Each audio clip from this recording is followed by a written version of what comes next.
À tous. Je suis très heureux de vous accueillir sur ce webinaire dont le titre est 5 raisons pour vous épanouir personnellement et professionnellement.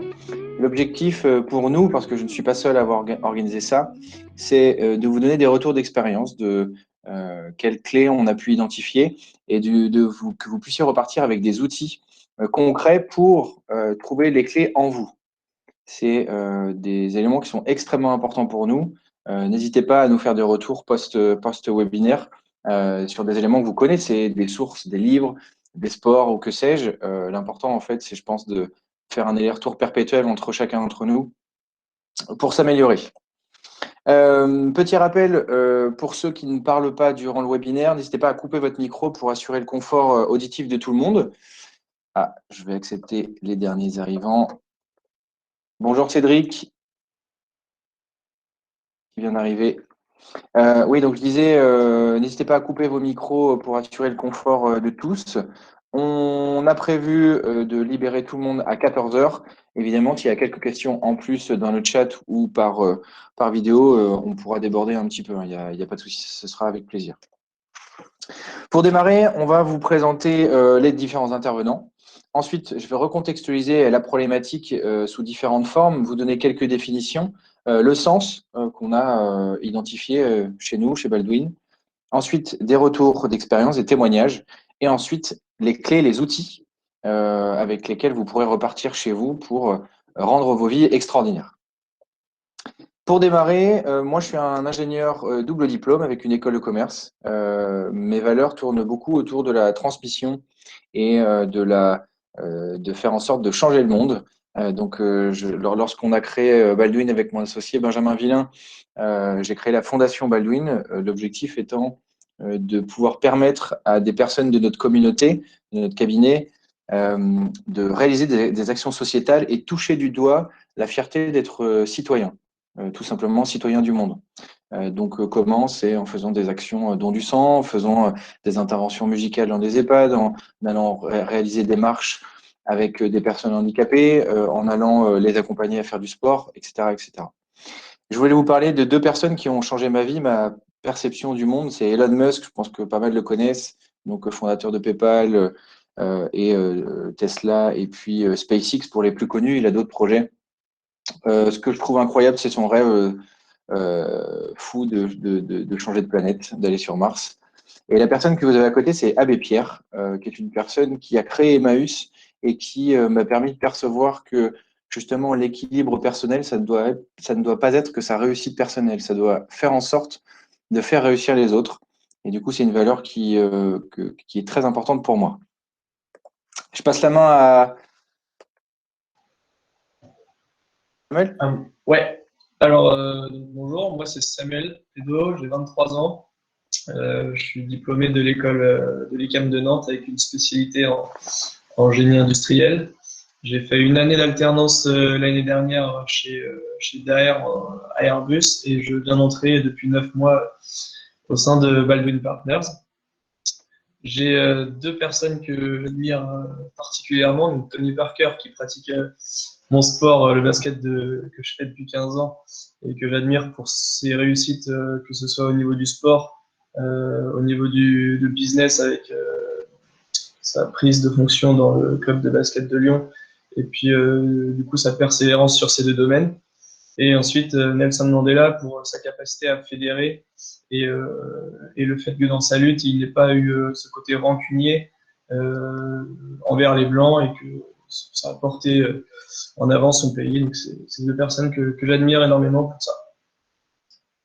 Ok, merci Samuel. N'hésite pas à te reculer un petit peu de ton micro, il a tendance à osciller, c'est juste pour le confort auditif de tout le monde. Nathan, c'est à toi.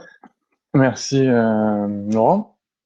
Alors, pour me présenter rapidement, j'ai 25 ans, ça fait maintenant 1 an que je suis chez Baldwin Partners après avoir fini mon école d'ingénieur de l'INSA de Lyon. J'y suis rentré en tant qu'ingénieur projet au chantier de l'Atlantique, où j'ai pu découvrir un domaine que je ne connaissais absolument pas et une technicité, on va dire, totalement inconnue à mes yeux, puisque j'étais au service peinture et c'était absolument pas mon domaine et ça m'a permis de énormément progresser. Dans la vie, j'ai une très grande passion qui est le sport. Donc, naturellement, une de mes idoles est Roger Federer pour sa tranquillité. Tout au long d'un match et en général, même lors d'interviews, il est très tranquille et posé. Pour sa détermination et son mental à toute épreuve, pouvoir remonter des matchs mal embarqués avec 2 sets perdus et les gagner 3-7-2, je trouve ça assez exceptionnel et le voir gagner des matchs pendant une très longue carrière, parce que ça fait maintenant presque 20 ans qu'il officie dans ce sport, je trouve ça assez exceptionnel et aussi pour son charisme naturel. Et enfin, le deuxième personnage que vous pouvez voir à droite, personne plutôt que personnage, c'était Ishiro Oda, qui est un célèbre écrivain japonais qui raconte depuis maintenant presque 20 ans chaque semaine l'histoire fantastique d'un pirate. Alors pourquoi j'admire cette personne? Tout d'abord aussi pour sa longévité, puisque chaque semaine, devoir écrire un récit pendant 20 ans, c'est quelque chose qui est extrêmement rare.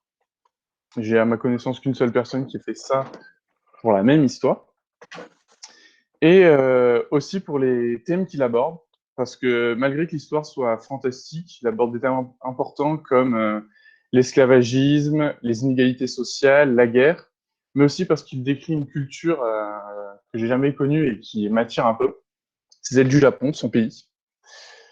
Et enfin, un dernier point que j'aime beaucoup, c'est que malgré une histoire qui peut sembler un peu brutale, parce que la vie d'un pirate n'est jamais de tout repos, il arrive à ajouter de la finesse dans les intrigues que vit le personnage.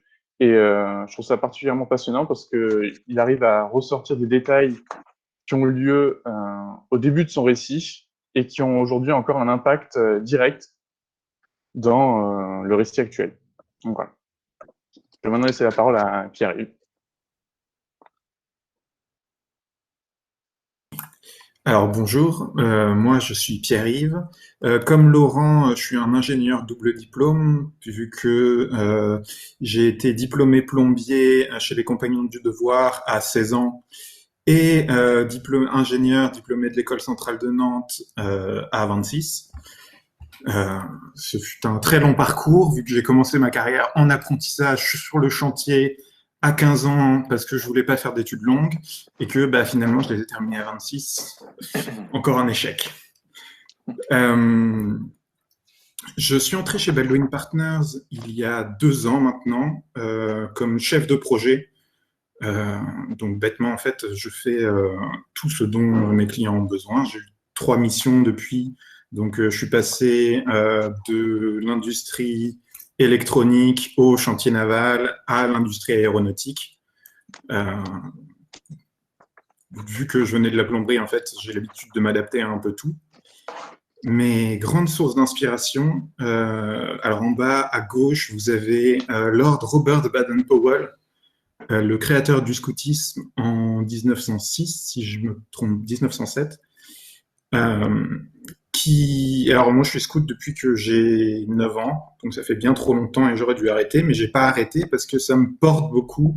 Et Baden-Powell a fait quelque chose qu'on fait nous aussi un peu chez Baldwin Partners en détournant les outils, c'est-à-dire qu'il a détourné la formation militaire pour en faire un outil de paix. J'avais mis une citation, oui, c'est à la fin de ma carrière militaire, je me suis mis à l'œuvre pour transformer ce qui était un art d'apprendre aux hommes à faire la guerre en art d'apprendre aux jeunes à faire la paix. Et alors le scoutisme, c'est le premier endroit où on m'a fait confiance, on m'a donné des responsabilités alors que je venais d'échouer ma carrière de plombier. Et c'est vraiment la meilleure expérience que j'ai eue et ce qui m'a fait le plus grandir. À côté, à droite, vous avez Wile E. Coyote, donc le Will Coyote des aventures de Roadrunner et Will Coyote, qui est un dessin animé américain des années 40, si je ne me trompe pas. En fait, Ville-Coyote, c'est pour moi l'archétype de l'ingénieur. C'est le gars inventif, bricoleur, extrêmement tenace, qui va être capable de se dédier complètement à son objectif, d'échouer 1000 fois, de recommencer 1001 fois, de construire un avion à partir de briques et de braques qu'il achète par la poste, de le détruire, de le reconstruire avec les morceaux qui restent, de le redétruire et de le reconstruire, et de jamais se décourager et de jamais abandonner. Et je trouve que c'est des qualités absolument admirables. Merci Pierre-Yves. La transition est toute faite. Je vous replante le contexte. Notre problématique à laquelle on va répondre, c'est comment s'épanouir personnellement et professionnellement. Comment et pourquoi. Je vais commencer par une première notion qui est importante. Alors, vous le connaissez peut-être pas, il s'appelle Simon Sinek, c'est un auteur britannique qui est très connu, hein, et qui a inventé ce concept des Golden Circles, ces cercles dorés, qui sont 3 cercles concentriques et qui expliquent 3 notions, why, how, what. Donc, pourquoi, comment, quoi. En fait, ce cercle, il sert à décomposer n'importe quel produit, service, être humain, vision ou stratégie. Le pourquoi, le why va vous répondre à quelle est la raison d'être. Donc, vous pouvez vous la poser pour vous. On est là pour ça aujourd'hui. Quelle est ma raison d'être? Quelle est la cause pour laquelle je me lève le matin? Qu'est-ce qui transcende ma vie? Le comment, c'est la proposition de valeur, en fait. C'est là où vous allez vous demander comment je vais atteindre mon why, quelle est ma stratégie, qu'est-ce que je vais mettre en place pour réaliser ma cause, ma raison d'être, mon why. Et le quoi, c'est ce que je fais au quotidien pour alimenter ma stratégie qui alimente mon why. Donc vous avez compris, le what alimente le how qui alimente le why. Vous allez voir, on va beaucoup en parler, why, how, what, donc intégrez bien ces notions, c'est important. Pour avoir 2 images très très faciles à comprendre, on prend souvent l'exemple de Apple et Microsoft. Microsoft, finalement, vend des ordinateurs très puissants qui vous permettent de faire des travaux fantastiques pour votre vie personnelle et professionnelle. Apple ne vend pas d'ordinateur. Apple vous vend des convictions que vous pouvez penser différemment. Quand vous y réfléchissez bien, toutes les marques de luxe, sans exception, vont plutôt axer souvent leur message, leur marketing sur des valeurs, des fantasmes, des raisons d'être, d'une manière de changer le monde, etc., etc. Donc c'est 3 mots, why, how, what, qui vont beaucoup revenir durant tout le webinaire. N'hésitez pas dans le chat, hein, si vous avez des questions, vous pouvez commencer à les noter, ça sera intéressant d'y répondre.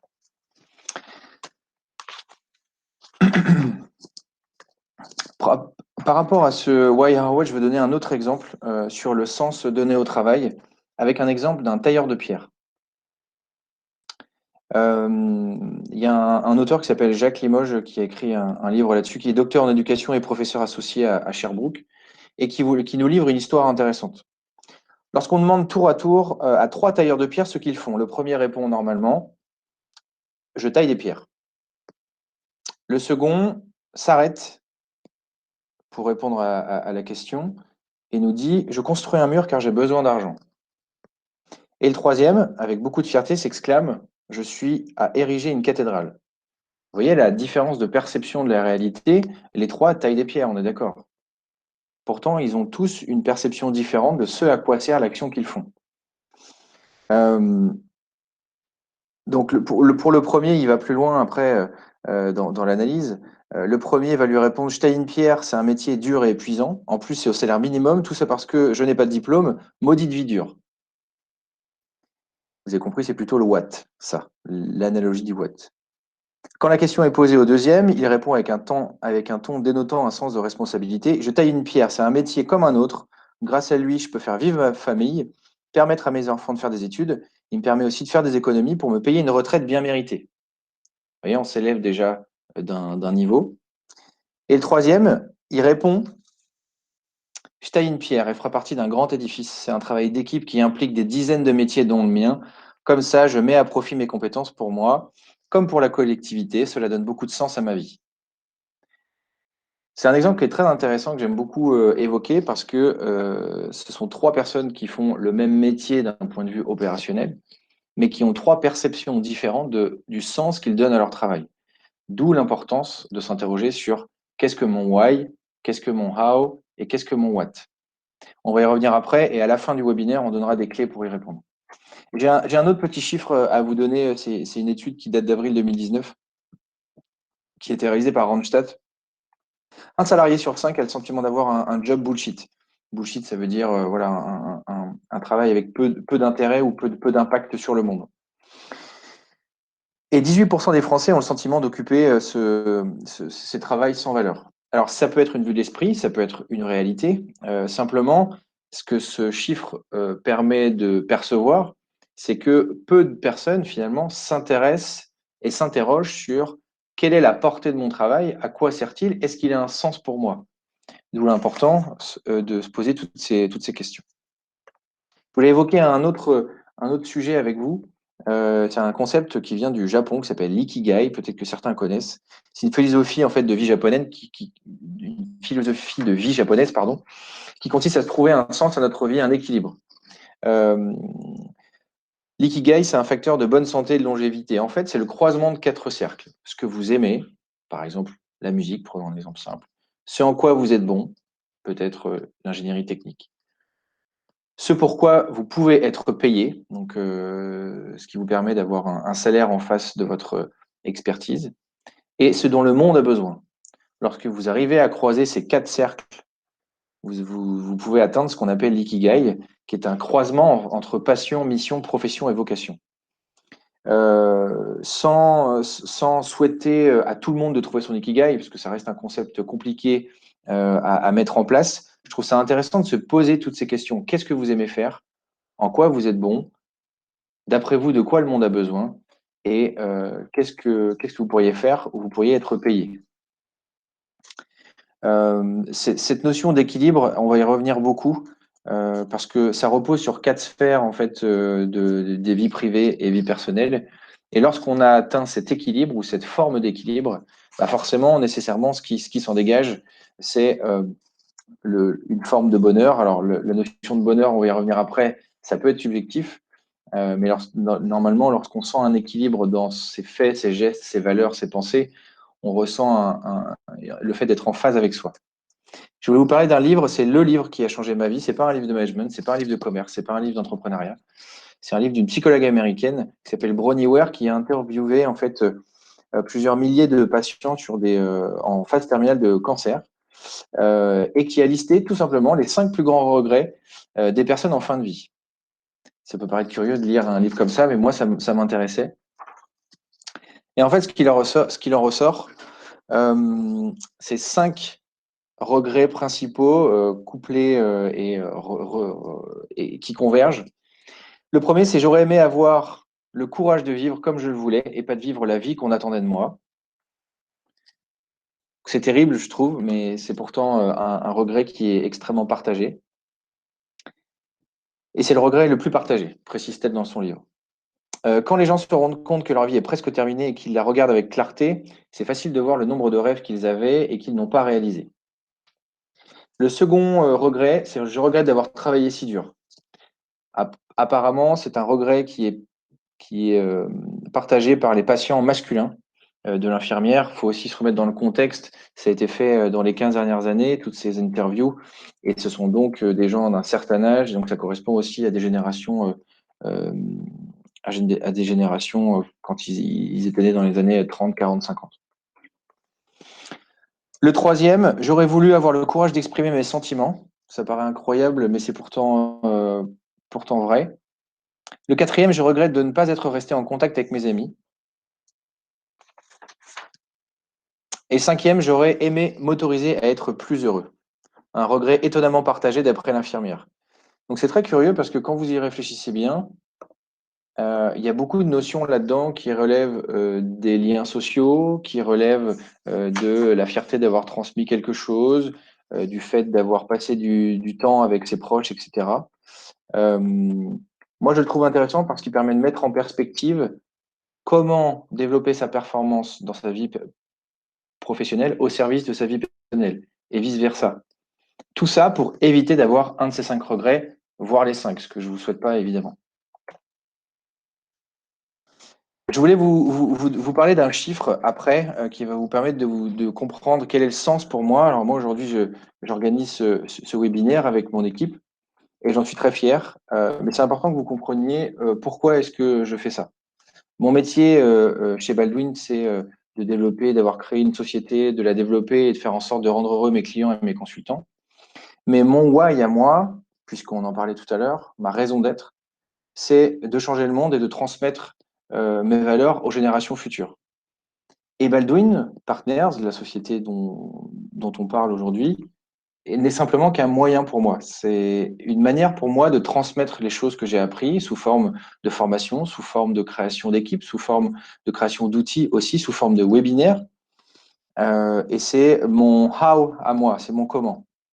Donc c'est important de le noter pour vous préciser que mon why est beaucoup plus grand que mon how logique, que j'en suis conscient et que chaque jour, j'ai bien conscience de chaque pas qui me sépare de ce but qui est compliqué, mais qui est fabuleusement grisant parce que il est sans fin et je pense qu'il y aura encore du travail pour mes enfants derrière moi.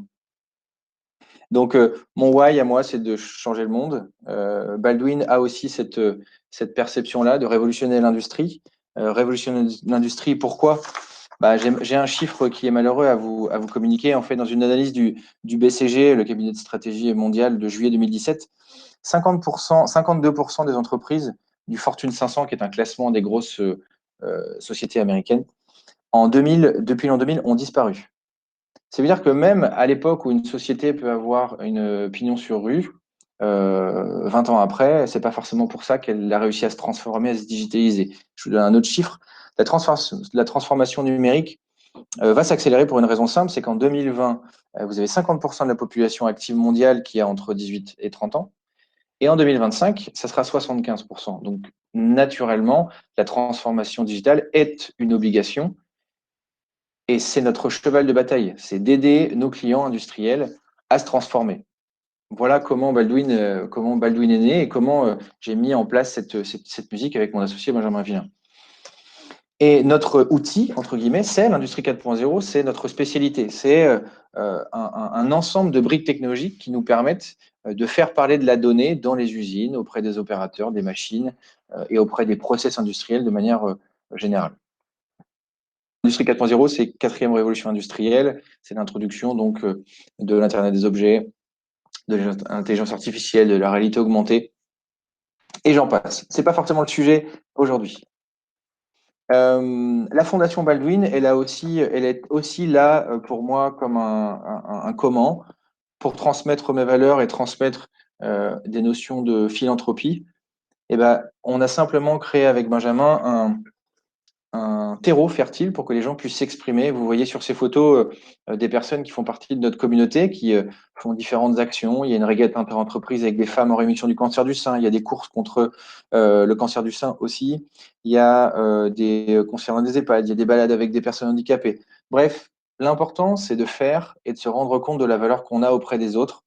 En tout cas, ce sont les valeurs qu'on cherche à diffuser. Ce sont en tout cas les miennes. Et cette fondation a beaucoup de valeur à mes yeux parce qu'elle permet justement de transmettre tout ça et de véhiculer le message. Pour vous parler un petit peu plus de moi, je vais vous parler de tous mes échecs avant parce que je trouve ça intéressant de partager ça. Je fais un petit peu de musique aussi, c'est ma grande passion à côté, j'y passe beaucoup de temps. Là, vous voyez quelques photos sur des scènes et ce qui va sans doute vous faire sourire, c'est que j'aborde la musique de deux manières très différentes. La première, ou sur une scène, et là j'ai choisi le vecteur du jazz parce que c'est une musique qui me plaît, mais j'aborde aussi un autre prisme qui est le vecteur de la musique en studio, où là j'enregistre des albums de black metal en l'occurrence. Donc je sais que l'image colle peu avec le jugement que vous pourriez avoir. Mais il y a un travail très intéressant dans les deux. Et puis, il y a un film en bas à droite. Ce que je veux toucher du doigt derrière tout cela, c'est l'esprit d'initiative. En fait, une des clés, selon moi, hein, de la réponse à la problématique qu'on a posée, qui est comment avoir une vie extraordinaire, personnelle et professionnelle, c'est d'essayer des choses. Essayer, prendre le risque de se tromper et admettre qu'on ne peut pas faire des choses parfaites à chaque fois. À force, ça donne un sentiment d'accomplissement Et finalement, personnellement, ça me rend heureux de sentir que j'évolue et que je repousse mes limites jour après jour, professionnellement et personnellement. Je pratique de temps en temps la plongée et la méditation sous différentes formes. Et c'est des choses qui permettent aussi de rééquilibrer les énergies entre elles, dans ma tête en tout cas, et de me permettre de mieux me concentrer. Je vais citer un seul homme qui s'appelle Winston Churchill. Le succès, c'est d'aller d'échec en échec sans perdre son enthousiasme. Je trouve qu'elle résume à peu près toute ma manière de voir la vie et les choses.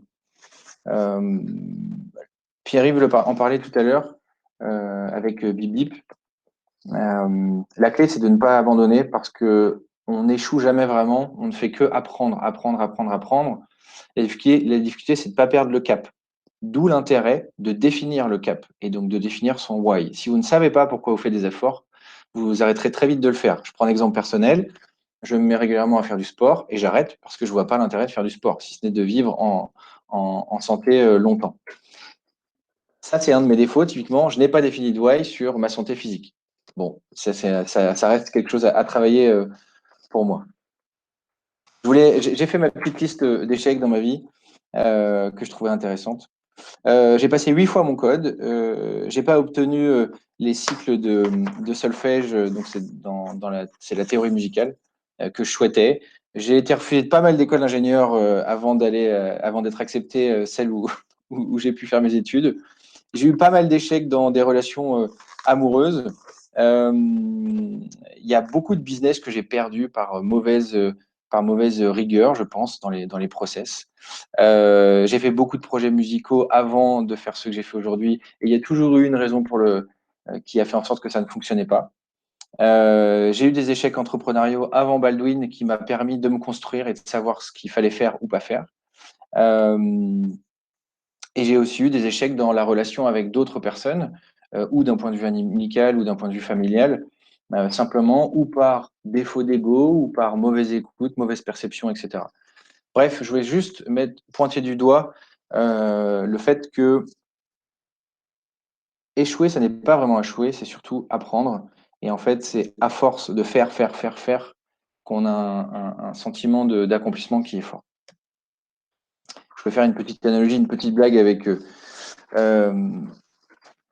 avec James Bond qui vend des bières, et ben chez Baldwin aussi, on vend des bières et en fait on brasse et on a créé notre propre bière avec un système d'étiquette.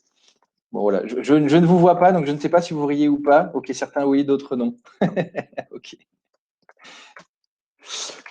Je voulais vous remettre quelques photos de la communauté Baldwin. Donc vous pouvez voir des photos, voilà, il y a vous nous voyez dans un jacuzzi, c'est lors d'un week-end Baldwin. Vous nous voyez brasser des bières justement. Vous nous voyez dans des séances de sport, dans des workshops, dans des after-work, etc. Ce que je veux faire passer comme message, c'est que selon moi, une des clés du bonheur, c'est l'accomplissement. L'accomplissement, c'est faire, se rencontrer, faire connaissance et se connaître aussi bien d'un point de vue personnel que professionnel. Je vais le répéter plusieurs fois, ce message, mais c'est mon message clé pour traiter cette thématique. Hop. Parlons maintenant des outils. Et ça, ce sera pour préparer la fin du webinaire avec les outils sur lesquels on travaille. Il y a différentes choses en fait qu'on va pouvoir évoquer. Évidemment, dans la vie professionnelle, vous pouvez avoir pas mal d'outils qui vous permettent de vous développer à titre professionnel sur votre gestion des priorités, sur votre manière de traiter une information, votre manière de la déléguer, votre manière de vous rendre expert sur un sujet. Mais il y a aussi des choses souvent qu'on oublie, c'est dans la gestion du stress, c'est d'avoir des outils pour apprendre à piloter ce stress. Et là, on va évoquer la méditation. Il existe plein de moyens aujourd'hui, dont des applications gratuites sur des smartphones qui vous permettent de le faire. Je vais y revenir après et à la fin du webinaire, je donnerai des exemples d'applications, comme ça vous pourrez repartir avec. Vous avez le sport sous toutes ses formes. Ça peut être le danse, ça peut être la danse, ça peut être des sports plus physiques qui permettent en fait aussi de mieux gérer les émotions. Vous avez la lecture qui va vous permettre de vous inspirer et de vous cultiver sur un sujet. Bon, je vais donner plus d'exemples après et on vous partage même notre bibliographie à la fin. passe la main. Hop, slide d'avant. Slide d'avant le droit. Ah, excuse-moi. Pas de souci. Alors, pour vous témoigner de moi, ma raison de vivre après celle de Laurent, moi, ma raison de vivre, c'est le plaisir dans la vie. Donc, je suis un épicurien. Mon rêve, c'est pas forcément d'aller sur la Lune, c'est pas de créer une entreprise, mais moi, c'est juste être heureux et me faire plaisir au quotidien. J'ai une petite citation de Blaise Pascal pour résumer ça, c'est l'homme est né pour le plaisir, il le sent et il n'en faut point d'autre preuve.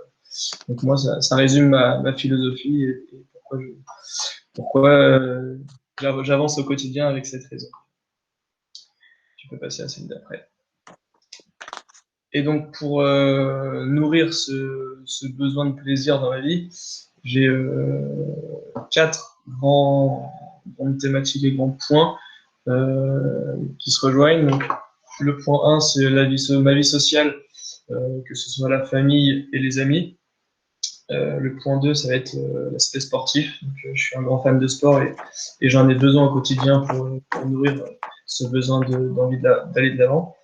Le point 3, ça va être le travail, parce que c'est une partie intégrante de nos vies aujourd'hui et on ne peut pas, selon moi, s'en séparer. Donc, c'est un des 4 points qui est important pour se faire plaisir.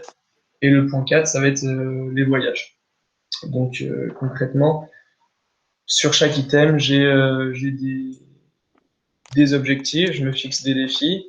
Et le travail sur les 3 autres items, donc sport, voyage et vie sociale, me permet de me nourrir. Donc, sur le sport, par exemple, ça va être avoir une communauté Baldwin qui va me permettre de créer une autre vie sociale en parallèle. Donc, par exemple, aller faire des futsal, aller faire des événements avec la communauté. Donc, ça, c'est un point qui était très intéressant chez mon entrée chez Baldwin. Sur les voyages, ça va être me permettre d'avoir de la disponibilité, du temps, de ne pas être bouffé du matin au soir par le travail et donc d'avoir des week-ends, de pouvoir poser des congés. Donc ça, c'est un autre point que Baldwin me permet de faire côté voyage. Et côté vie sociale, ça va être également d'avoir du temps. Donc pour moi, vie sociale et vie professionnelle, c'est intimement lié. On ne peut pas distinguer les deux puisque les 2 items, enfin les 4 items que je vous présente se nourrissent mutuellement. Et donc pour nourrir ces 4 items et me faire plaisir, je me fixe des objectifs concrets. Donc, par exemple, pour le sport, je suis amateur de course à pied par exemple, donc ça va être j'ai déjà fait un 10 km et un semi-marathon, donc ça va être pousser encore plus loin l'objectif. Donc d'ici 30 ans, essayer de faire un marathon. Donc c'est un objectif concret avec une date. Et si je l'accomplis, ça va être une source de plaisir. Également, je suis fan de basket et comme je vous le disais, je pratique depuis 15 ans, mais j'ai eu Laurent parlait d'échec tout à l'heure, j'ai eu pas vraiment un échec, mais une prise de conscience il y a 3-4 ans. C'est que quand j'étais jeune, je jouais à un bon niveau et arrivé à un moment, j'ai atteint ma limite. Je me suis réentraîné encore plus, mais je me suis dit, qu'est-ce que tu cherches dans le basket? Et donc là, j'ai fait le point sur moi et en fait, ce que je recherchais, c'était pas forcément le niveau de compétition en lui-même, c'était le fait d'être dans une équipe, d'être dans un sport collectif, avoir une communauté, faire la 3e mi-temps par exemple. Et si le niveau pouvait aller en parallèle, c'était du bonus. Mais le point majeur qui me faisait avancer dans ce sport, c'était le plaisir, le fait d'être dans un collectif. Et en parallèle, j'avais fait que un sport pendant 15 ans et j'ai fait le point aussi et j'arrivais à un niveau de saturation. Depuis 1 an, je diversifie mes activités sportives, donc je me suis fixé un objectif donc de pratiquer 2 activités différentes par semaine, au moins une fois, donc ça fait minimum faire 2 fois du sport par semaine. Donc ça, c'est un objectif concret qui m'aide à me rendre heureux et à me faire plaisir au quotidien et toute l'année. En ce qui concerne l'aspect voyage, c'est me fixer un objectif. Bon, confinement oblige, c'était différent cette année, mais de 2 voyages par an, enfin de 2 découvertes de nouveaux pays ou nouvelles villes par an à l'étranger. Et donc ça, c'est quelque chose que Baldwin me permet. Et Baldwin va m'apporter la dernière chose, c'est avoir un travail dans lequel je peux m'épanouir et où je retrouve mes besoins. Donc, c'est, j'avais ciblé 4 points avant de rentrer chez Baldwin après une petite introspection de moi-même. Donc, c'était ne pas être stressé au travail, donc que le travail ne soit pas une source de stress engendré. Donc, ça peut être au-dessus de son niveau de compétence, être avec des personnes qui nous stressent au quotidien. Donc, ça, c'était important. Et ensuite, être près de Nantes. Donc, ça, c'est une deuxième chose que j'avais ciblée et que Baldwin peut m'offrir. Donc, avec le fait qu'on ait des missions à plus ou moins 1h15 de Nantes. Donc, c'était un point crucial. Et enfin, que Baldwin me stimule au quotidien dans mon savoir-faire, dans mes compétences. Et donc ça, c'est également un point qui est revenu assez rapidement et que aujourd'hui, je peux confirmer avec, comme disait Laurent, la création d'outils pour moi, mais également pour les autres, pour la communauté, et également la communauté qui m'a enrichi, notamment à travers des workshops. Et là aussi, je me suis fixé un objectif, entre guillemets, c'est d'y aller au moins une fois tous les 2 mois, assez régulièrement, pour justifier mon, comment je mets en pratique le fait d'être heureux au travail. Et donc voilà, tu peux passer à la dernière slide. Donc moi, je vais faire une petite analogie avec le feu qui a besoin des 3 éléments pour fonctionner.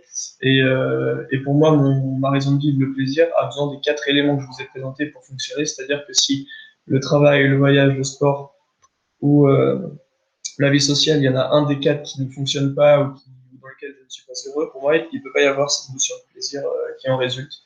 Donc, cette petite analogie, je l'ai trouvée assez intéressante de ce point de vue-là. Et donc, comme je le répète, mais de mon point de vue, on ne peut pas séparer vie sociale, enfin, plaisir extra-professionnel et la vie professionnelle. Si on n'est pas heureux dans sa vie pro, pour moi, il peut y avoir des tumultes dans la vie extra-pro. Voilà, je peux passer la main à Nathan, il me semble. Ouais, juste pour remettre du pilotage dans le timing, il est 13h42. Messieurs, ne dépassez pas 8-10 minutes parce que sinon on risque de dépasser. Très bien. Alors, je vais un peu expliquer ma raison d'être comme Samuel. Comme peut-être vous allez pouvoir le voir si la slide correspond. Autant pour moi. Pas de souci. Vous aurez certainement reconnu ce Disney du Roi Lion. Et pour citer une des phrases les plus connues de ce film, Hakuna Matata, ces mots signifient que tu vivras ta vie sans souci. C'est ma raison d'être, je pense. C'est-à-dire d'être heureux et de me faire plaisir. Pourquoi ? Bien, car les soucis en général apportent généralement que du négatif. Et j'ai pu en faire l'expérience que lorsque j'étais en prépa, puisque malgré ma réussite scolaire, tout au long de l'année, j'ai eu une baisse de morale continue. Et vers la fin de l'année, j'ai cherché à comprendre pourquoi c'était le cas. Et je me suis aperçu que je n'avais plus le temps de pratiquer mon activité favorite qui était le sport, et qui pour moi était un moyen d'extérioriser toute mon énergie, de prendre du plaisir dans l'effort, etc. Donc, me rendre compte de ça, ça m'a permis de me réorienter dans un IUT génie mécanique. Et pendant ces 2 ans de formation, j'ai réussi à m'épanouir, donc je ne regrette pas d'avoir fait la prépa, qui m'a appris à travailler durement, mais qui m'a aussi fait comprendre que j'avais besoin de prendre du plaisir tous les jours dans ma vie, et que ça passait par du temps pour soi, etc. Donc c'était vraiment pas un échec en soi, mais une prise de conscience que j'avais besoin d'être heureux, de vivre sans souci, d'être bien dans ma tête et aussi dans mon corps. Ma mère pourrait vous le dire, parce qu'elle me l'a toujours dit et qu'elle le répète très souvent, j'ai toujours été heureux, et peu importe mon âge, mais ça suffit pas d'avoir cette chance, il faut entretenir ce bonheur. Après, le bonheur, c'est subjectif pour tout le monde. Certaines personnes aimeront être seules dans la nature à la contempler. D'autres préféreront être avec des amis. Mais on peut regrouper ça par une définition qui est un état de satisfaction. Je vais donc vous partager quels sont pour moi les moyens qui me permettent d'être heureux. Donc, comment j'entretiens ce bonheur? Je vais y arriver, pardon. Ça s'articule autour d'une notion qui est le plaisir.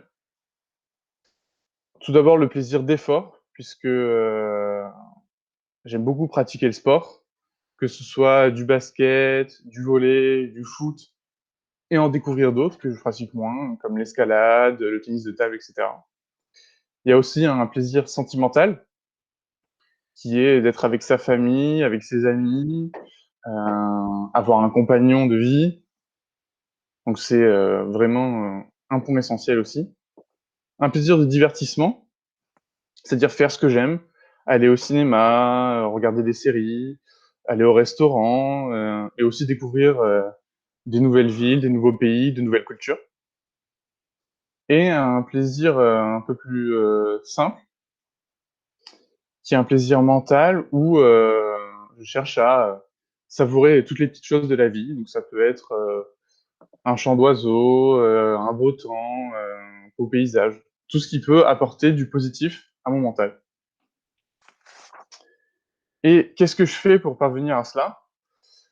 Eh bien, depuis que je suis à Nantes, je le faisais un peu moins parce que j'étais dans un club de basket. Mais depuis un an, je pratique la course à pied et le renforcement musculaire tous les 2 jours.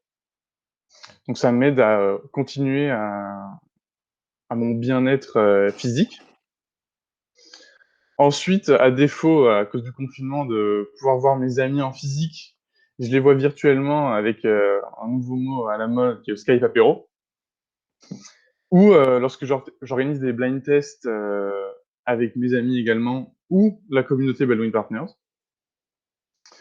Ensuite, je suis un grand amateur de jeux vidéo. Je préfère plutôt les jeux en coopération, parce que ça me permet de le faire avec mes amis également.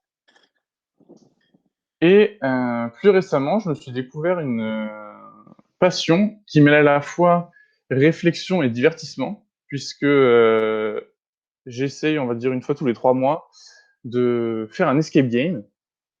Et pour ceux qui ne connaissent pas, c'est un jeu dans lequel on est enfermé avec des amis dans une salle, plusieurs, pendant 1 heure. Et l'objectif est de sortir de cette salle en résolvant des énigmes. Donc ça fait à la fois travailler la réflexion et la fouille, parce qu'il faut chercher des petits indices à droite à gauche qui peuvent être cachés. Donc pour moi, c'est vraiment très divertissant de faire ça. Et enfin également aussi, j'essaye tous les week-ends, comme vous pouvez le voir sur la photo en bas à droite, de me préparer un petit plat qui me fait plaisir. Donc là, c'est des pancakes. C'est un peu plus long à préparer que de simples pâtes ou du riz avec du jambon. Mais il y a aussi l'inévitable cheat meal, qui est un repas un peu plus gras, comme un burger ou une pizza. C'est un petit plaisir, on va dire, de manger ça 1 fois par semaine sans trop en abuser. Et j'ai pu découvrir depuis que je suis à Nantes un point qui est un peu plus essentiel pour moi, parce que je viens du sud-est de la France, de Toulon plus précisément.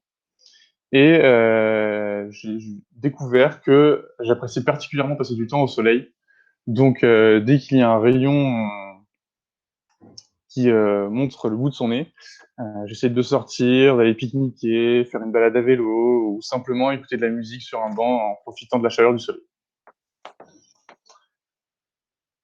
Alors, j'ai très peu parlé du plaisir professionnel et je pense que c'est après réflexion, en prenant du recul sur moi, euh, que quand j'étais enfant, mon père avait l'habitude de travailler et de partir au boulot dès 6h30 du matin pour revenir pour revenir vers 21h et tous les jours.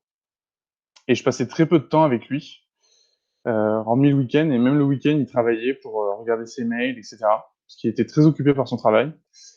Et je pense que inconsciemment, ça m'a fait séparer un petit peu cette vie personnelle et professionnelle. C'est pour ça que je préfère m'épanouir plus personnellement que professionnellement. Donc voilà, c'est un peu pour ça. Ok. Merci beaucoup, Nathan, pour ce témoignage. Pierre-Yves, alors fais attention, il est 50, donc juste, il va falloir que tu fasses plus court, je crois, Pierre-Yves, s'il te plaît. Je ne sais pas faire court. Mais tu peux commencer par mettre ma slide, par contre. Hop. Voilà, ça plante le décor. Donc moi, mon why, ma motivation, l'idée qui sous-tend mes actions, en fait, c'est que je veux marquer l'histoire. Pour illustrer ça, je vous ai mis Napoléon. Et alors forcément, vous dites que j'ai une tronche de malade et que je veux conquérir la moitié de l'Europe, faire un nouveau code civil, etc. Oui, mais non. En fait, pourquoi est-ce que j'ai mis cette image? Parce que déjà, elle est frappante, elle marque une ambition, et parce que elle est originale dans le sens où on ne l'attend pas et elle vous marquerait plus qu'une image de podium avec ma tête en haut, etc.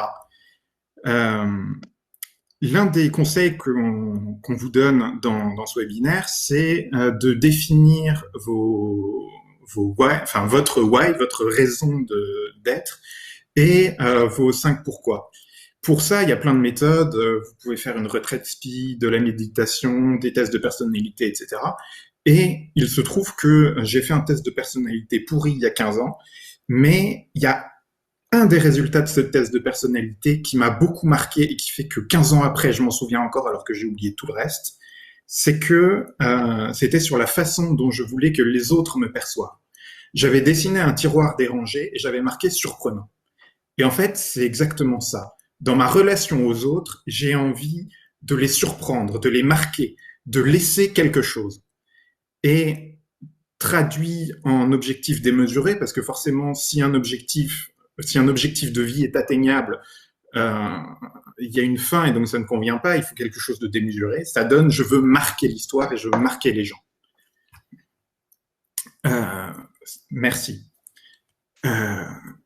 Comment marquer l'histoire? La première manière de le faire, en fait, c'est de laisser quelque chose derrière soi, de laisser comme une borne sur le chemin. Si j'étais resté chez les Compagnons du Devoir, j'aurais fait mon chef-d'œuvre pour être accepté compagnon. Il aurait terminé dans un musée du compagnonnage et j'aurais pu dire, voilà, ça c'est fait, je peux passer à la chose suivante.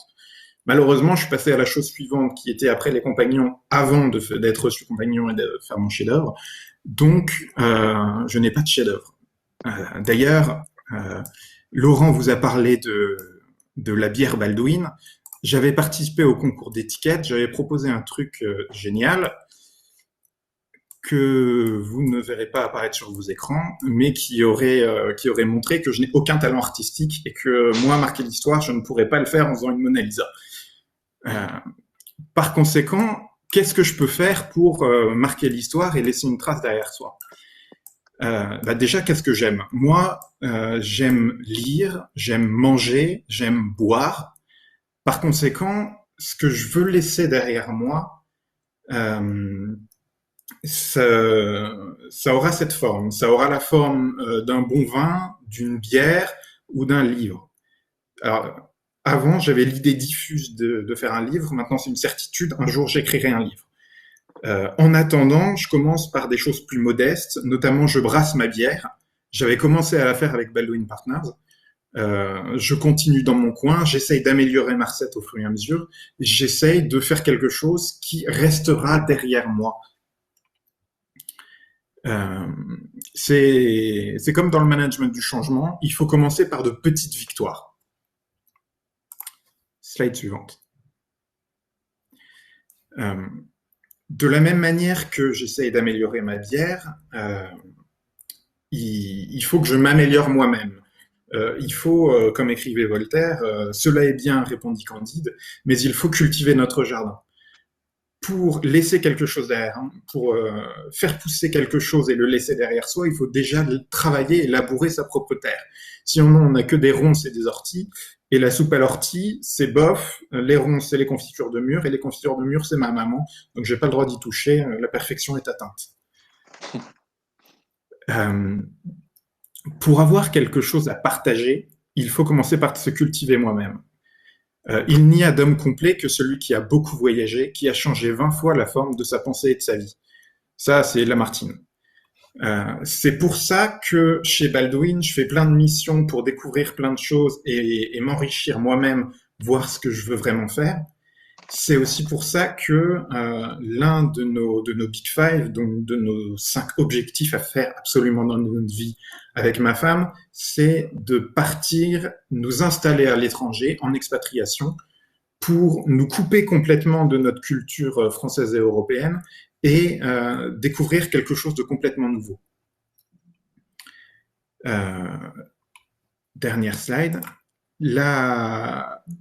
Une autre manière de marquer l'histoire, c'est de transmettre ce qu'on a aux autres. Je le fais aujourd'hui. En fait, si je fais ce webinaire aujourd'hui, c'est aussi une manière d'accomplir mon why en transmettant quelque chose. Aujourd'hui, je vous transmets ma manière d'être heureux et ça me rend heureux parce que je vous marque. De la même manière, à travers le scoutisme, j'ai déjà énormément reçu, mais j'ai aussi énormément transmis. J'ai été chef scout pendant 10 ans et j'ai transmis le montage de tentes, les installations en bois, les nœuds. J'ai transmis énormément de choses à des jeunes. Je continue chez Baldwin Partners. Alors la photo, en fait, c'est l'année dernière quasiment jour pour jour. On fait régulièrement des conférences industrielles chez Baldwin Partners, et là, en fait, c'était moi le conférencier. C'est-à-dire que je m'étais formé à l'utilisation de la donnée, de la data dans l'industrie, et à travers une conférence, j'ai retransmis ce savoir à tous les partners présents et aussi à tous les industriels de la région qui étaient venus nous voir, comme vous êtes venus aujourd'hui à notre webinaire. On est finalement riche que de ce qu'on peut donner. Et en parlant de ça, je suis obligé de vous citer le dernier message de mon mentor Baden-Powell. Essayez de laisser ce monde un peu meilleur qu'il ne l'était quand vous y êtes venu. Et en fait, c'est ce que j'essaye de faire en transmettant, c'est ce que j'essaye de faire en m'enrichissant et en me cultivant, c'est ce que j'essaye de faire en laissant une pierre derrière moi, c'est de laisser ce monde un peu meilleur et de transformer un peu ce monde à ma manière. Et finalement, c'est ça qui me rend heureux. Et c'est ça qui fait que j'accomplirai ma vocation. Merci Pierre-Yves, merci beaucoup Pierre-Yves. Et merci évidemment à Nathan et Samuel pour les retours d'expérience avant. Maintenant, il est 58, on est un petit peu en retard. L'objectif, c'est de passer aux 5 conseils pratiques que vous puissiez repartir avec des outils chez vous. N'hésitez pas à préparer vos questions dans le chat, s'il y en a. Pour l'instant, j'en vois pas. Alors, on a concaténé 5 conseils et on va donner des outils à chaque fois. Le premier, c'est d'être capable de définir votre why. Le why, le pourquoi. Donc, on vous propose des questions qui peuvent vous permettre de le faire. C'est des questions qu'on s'est nous-mêmes posées. Quel est le rêve de votre vie? Est-ce que vous en avez un? Ne pas en avoir un, c'est pas grave. Il faut aussi se dédramatiser avec ça. Ensuite, il y a une question qui est assez fondamentale, c'est la question des Big Five. Pour qu'un safari soit réussi, il faut avoir vu 5 animaux, les 5 de votre choix. Vous pouvez vous poser la question, pour moi, quels sont les 5 objectifs que je dois atteindre qui font que je pourrais mourir tranquille, accompli? Ça peut être du être ou du avoir, ça c'est vous que ça regarde. Définissez-en bien 5, c'est extrêmement important parce que souvent le 5e est plus difficile et c'est quand on gratte un peu dans sa perception de ses rêves qu'on arrive à trouver des choses intéressantes. Ensuite, vous pouvez vous poser la question, pourquoi telle expérience X vous permettrait d'atteindre vos 5 Big Five? Comment ensuite est-ce que je vais utiliser cette expérience pour atteindre mes Big Five? Vous voyez, il y a toujours l'alternance pourquoi, comment, pourquoi. Why, how, why, how. Le fait de faire cet aller-retour permanent, vous permet en fait de construire en fait votre schéma mental et vos golden circles à vous. Quand vous avez terminé une expérience, je vous donne un exemple, pendant le Covid, je me suis mis à la corde à sauter. Bon, certes, ça ne sert pas à un but incroyable, si ce n'était de me détendre pendant le Covid. Après avoir terminé cette expérience, je me suis posé les questions. Qu'est-ce que j'ai appris, reçu? Qu'est-ce que j'ai développé personnellement pour moi-même? Qu'est-ce que j'ai reçu que j'attendais et que lorsque j'ai démarré cette aventure? C'est-à-dire, je mesure le gap entre avant, après. Qu'est-ce que je vais chercher dans une nouvelle entreprise? Alors là, j'ai mis une nouvelle entreprise, mais ça peut être dans une nouvelle aventure, découvrir la cuisine, la poterie, etc. En quoi l'aventure suivante va me permettre d'atteindre vos 5 Big Five? Le fait de définir le Big Five et le why, c'est définir le point, l'objectif de vie que vous visez. Sans point, vous aurez des difficultés à savoir si vous êtes en phase avec vous-même ou pas. Deuxième conseil, fixez-vous des challenges avec des objectifs SMART. SMART, c'est quoi pour ceux qui ne connaissent pas? Ça veut dire spécifique, mesurable, atteignable, réaliste et temporel.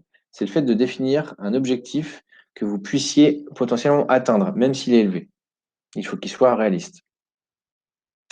Se fixer des challenges, moi je conseille de se fixer des challenges mensuels, un par mois. Ça peut être dans des univers très variés, ça peut être dans le voyage, ça peut être personnellement, je prends les douches froides tous les matins là pour découvrir une méthode d'un monsieur qui s'appelle Wim Hof qui se baigne dans des glaçons. Bref, vous pouvez faire des challenges de tout type dans à peu près tous les arts et même dans la vie professionnelle. Tant que c'est smart, ça vous permettra de vous dire, tiens, j'ai monté une marche. Et c'est ça l'objectif, en fait, de ce conseil-là. Un autre conseil, c'est lorsque vous définissez un objectif, c'est d'utiliser la méthode des 5 pourquoi. Pourquoi, pourquoi, pourquoi, pourquoi. Le fait de faire cela, ça vous permet de décomposer un objectif en sous-objectifs peut-être mieux perceptibles et qui vous permettent de mieux comprendre ce que vous allez vous dire. Je vous donne un exemple. Mon objectif de vie, c'est d'être heureux. Très bien. C'est quoi être heureux? Vous devez être capable de vous poser 5 fois, 5 itérations la question pourquoi pour vous rendre compte de ce qu'est pour vous la notion de bonheur et comment elle résonne dans votre esprit. Troisième conseil, changez vos habitudes, prenez des initiatives. Donc là, voyager. Alors, j'ai pris différentes formes de voyage et il y en a une qui manque, qui est importante, c'est la lecture. Le voyage à travers la lecture, c'est un voyage incroyable parce que, en tout cas, si vous consultez des livres sans images, c'est votre imagination qui va vous créer le voyage. Retraite spirituelle, alors ça je l'ai fait personnellement, 6 jours de jeûne à l'eau dans une retraite, dans une abbaye bretonne. Ça a été extrêmement salvateur parce que ça vous permet pour le coup de prendre conscience. Votre why vous revient en plein visage en fait naturellement parce qu'en fait quand vous coupez toute forme de communication et que vous mettez dans une phase de méditation, le why devient en général assez perceptible, visible. Voyager dans des nouveaux pays pour aller découvrir de nouvelles cultures, ça vous permet d'appréhender la notion du temps, la notion de plaisir chez les autres, de bonheur, etc. Chaque culture a ses spécificités. Je l'ai expérimenté il y a 2 semaines avec mon associé Benjamin. On est parti sur la côte à Saint-Brévin-les-Pins à pied de Nantes. Ça peut paraître anodin, mais en fait, ça ne l'est pas de marcher quasiment 9 heures et de retrouver des choses simples qui est de se parler avec une personne pour partager les valeurs. En fait, ça vous recentre, même chose, sur des choses qui sont importantes pour vous. Passer à l'action pour apprendre. Aujourd'hui, pour moi, personne n'a d'excuse pour apprendre un nouvel art. Sur YouTube, il y a énormément de choses qui sont disponibles et sur plein d'autres plateformes qu'on va évoquer après. Miracle Morning, c'est un livre qui a été et une méthodologie qui a été créée il y a quelques années qui vous permet en fait de vous aider à changer votre vie en mettant en place des rituels. Chaque matin, vous allez vous lever un peu plus tôt, par exemple 1 heure avant l'heure classique où vous vous levez, par exemple vous vous levez à 6 heures et vous allez pouvoir mettre en place différents modules, par exemple du sport, par exemple de la méditation, par exemple de l'écriture ou de la représentation de votre journée. Voilà, c'est des outils qui vous permettent de complètement développer votre potentiel, profiter du temps qui passe si vite et de vous aider à vous fixer des objectifs. Ensuite, trouver des sujets inspirants et trouver un mentor. J'ai cité TEDx parce que moi, ça a changé ma vie, ce format-là. TEDx, pour ceux qui ne connaissent pas, ce sont des speakers de gens qui veulent changer le monde un peu partout sur la planète, sur à peu près dans tous les domaines, et qui s'expriment de quelle est leur expérience, comment ça marche, qu'est-ce qu'ils ont fait pour que ça marche pas. Ils partagent tout ça et ça vous permet de sortir peut-être du quotidien classique. Pour lire, se cultiver, se former, qui est évidemment une base en fait pour changer son prisme de la réalité. Il faut aller apprendre des nouvelles perceptions de la réalité, des nouvelles manières de voir les choses, philosophie, etc. Même chose, aujourd'hui, vous n'avez plus d'excuses. Je vous ai cité là quelques plateformes de livres audio, certaines payantes, d'autres pas. Je vais parler, d'ailleurs, il manque, si Audible, elle y est. Si vous avez Amazon Prime, Audible est gratuit. Voilà, comme un certain nombre d'entre nous l'ont, c'est plutôt pratique. En bas, vous avez Google Livres, qui est aussi gratuit pour un certain nombre d'ouvrages. Tout cela, ce sont des outils qui vous permettent de découvrir en fait un univers, une méthodologie, une manière de faire nouvelle sans dépenser des sommes faramineuses. Ensuite, pour apprendre, vous avez des plateformes aujourd'hui qui existent. J'en ai cité que 3, mais il y en a plein d'autres. Open Classroom, Coursera et Live Mentor, qui vous permettent de vous créer un login très rapidement et d'avoir accès à énormément de choses. Je vais citer que mon expérience personnelle. J'ai appris les fondements du machine learning et de l'intelligence artificielle sur Open Classroom à base de 3 modules de 8 heures avec des petits QCM. Voilà, ça vous permet de découvrir en fait tout le contenu d'un savoir que vous ne connaissiez pas au départ. Cultiver positif, là c'est Nathan, tu voulais en parler, je pense. Nathan? Non, c'est pas moi qui ai mis cette Ah, c'est Samuel, diapo-là. pardon? Je sais pas. Non, c'est pas moi non plus. Alors, c'est Non, Pierre-Yves. c'est moi, mais c'était un troll à l'origine. Alors, cultiver le positif, en fait, ce qu'il y a derrière, c'est être capable de voir la vie du bon côté. Et il y a plusieurs choses pour ça. Le sport, déjà, va vous permettre, sous toutes ses formes, va vous permettre de vous détendre par, en fait, un jeu d'équilibrage d'hormones, les endorphines et la dopamine. Ça vous permet de diminuer votre fatigue, diminuer le stress, d'augmenter votre capacité cérébrale. Bon, il y a plein d'études qui permettent de recouper ça. La méditation vous permet aussi de cultiver le positivisme. La méditation, je vous cite 2 applications mobiles qui sont très simples. Petit Bambou, vous avez 8 cours gratuits pour découvrir ce qu'est la méditation. Ou Pure Nature, qui vous donne en fait accès à des sons de bord de la mer, de pluie, de montagne, etc. Bref, ce sont des outils qui vous permettent de vous mettre dans un contexte de détente intellectuelle et de visionner ce qui est important pour vous. Encore une fois, pour vous aider à définir votre why. Et quand vous aurez votre why, vous pourrez décomposer ce why en objectifs. Donc le how, votre stratégie, et le what. Qu'est-ce que je fais demain matin pour changer le monde? Pour terminer, il est 14h08, on a 8 minutes de retard. On vous partage notre bibliographie des livres qui ont changé notre perception du monde. Les thèmes sont très divers. Hein. Il y a des thèmes sur la motivation profonde, il y a définir son pourquoi. Vous avez des livres sur l'organisation du travail, sur la psychologie, sur le mythe du charisme, très intéressant. Beaucoup de personnes pensent qu'on est charismatique ou on ne n'est pas charismatique. C'est absolument faux. Ce livre démontre cela et vous cite 4 exemples de charisme mythique. Voilà. Toutes les lectures qui sont là sont des lectures qui vont vous permettre de changer votre perception du monde et peut-être le jugement que vous pouvez en avoir. N'hésitez pas à me communiquer vos questions si vous en avez. Je pourrais vous mettre en relation évidemment avec un des 3 ou voire les 3 webinaristes qui ont organisé ce webinaire avec moi. Je vous souhaite une très bonne journée. Et j'espère qu'on a pu apporter de la valeur à votre questionnement. Et écoutez, je vous souhaite une bonne semaine. Merci à vous.